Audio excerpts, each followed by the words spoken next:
Hey guys, Mike McElwain with another episode of Workout 101 on WorkoutTrainer.com, coming to you from The Gym, the personal home fitness studio for Dr. Jim Stoppani and myself.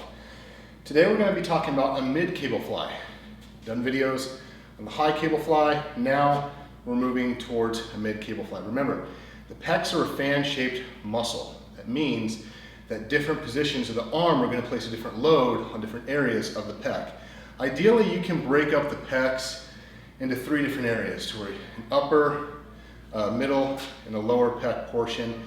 They all fire when the pecs are being utilized or put stress on, but more of an emphasis can be placed on either one of those areas depending on the angle of the arm, okay?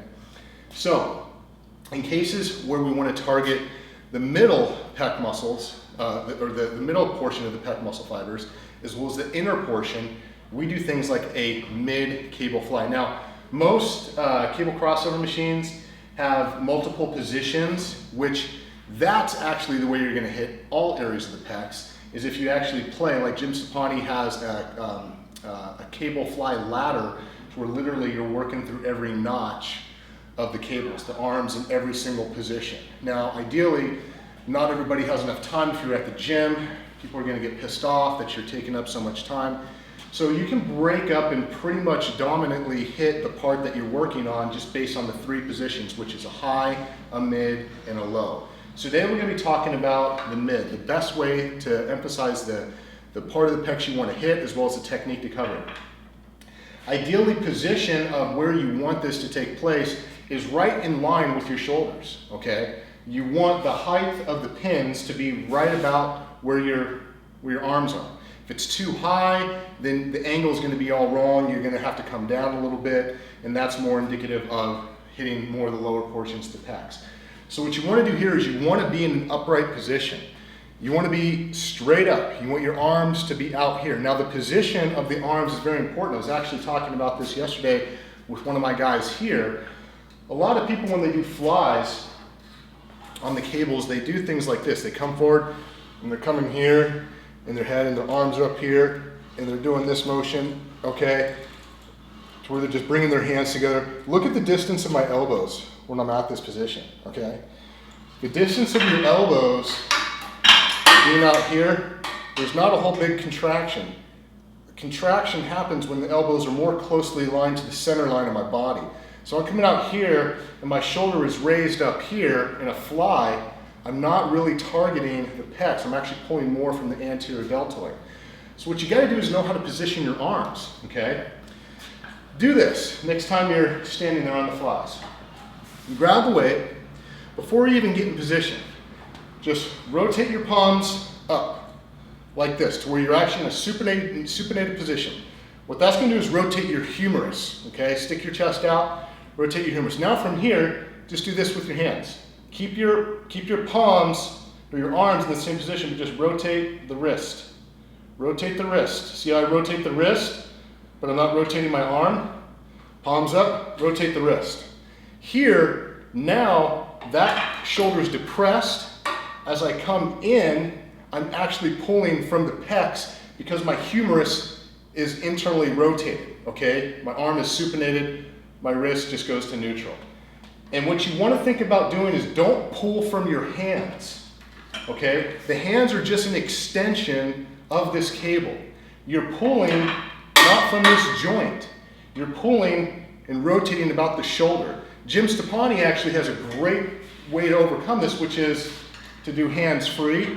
So where he just has you slide the hands in here, and now you're just coming in here. That's actually exactly what you want to do. The only disadvantage to that is that the lever arm decreases, so you have to increase weight, all right? So remember, the lever arm is just how long my arm is. If I have the point of resistance short, it's actually gonna put more of a load onto that area, but I'm a lot stronger because that lever arm's decreased. So, most people just grab the handle, know how to position your arms. When you're here, supinate, pop those hands forward. Now you're in the proper position.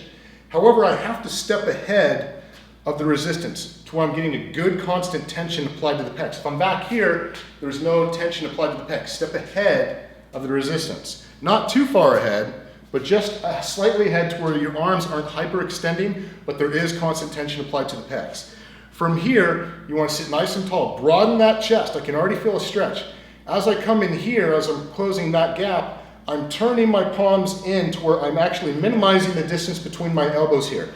So as I come here, I'm squeezing, turning my palms in to where I'm really focusing on contracting the middle part of my pecs. So as I'm here, squeezing, squeezing.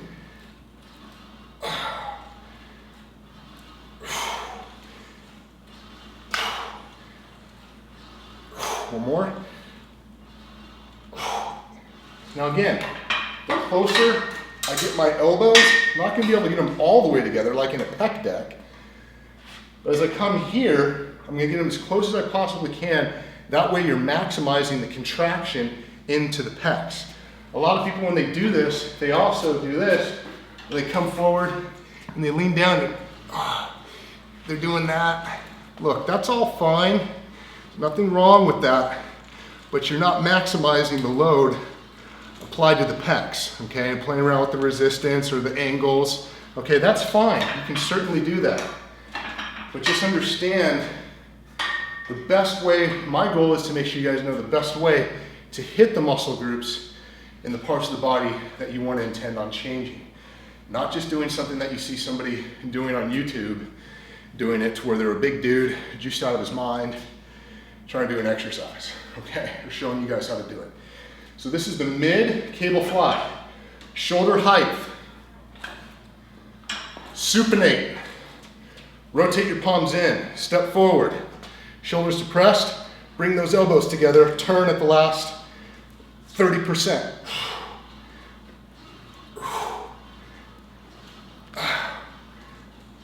And you're gonna feel it right where you should and where you want to. If you guys have any questions about this exercise or anything else, please ask me on the Workout Trainer Facebook page, or you can ask me right here on workouttrainer.com by clicking above on the community section, finding myself, Mike McErling, under trainers. Ask me a question, I will answer. If you guys want workout programs that utilize these specific movements in a structured plan, go to workouttrainer.com. We have hundreds of plans there. And also, guys, hey, look, you want the creme de la creme? Go sign up for jimstoppani.com. He has all these exercises bundled together in specific programs that he's written for millions of people. Those two websites are where you guys are going to get all the knowledge you could ever possibly want, and all the education that you need to hit your goals at workouttrainer.com and jimstoppani.com. Until next time, guys, it's Mike McErling. Take care.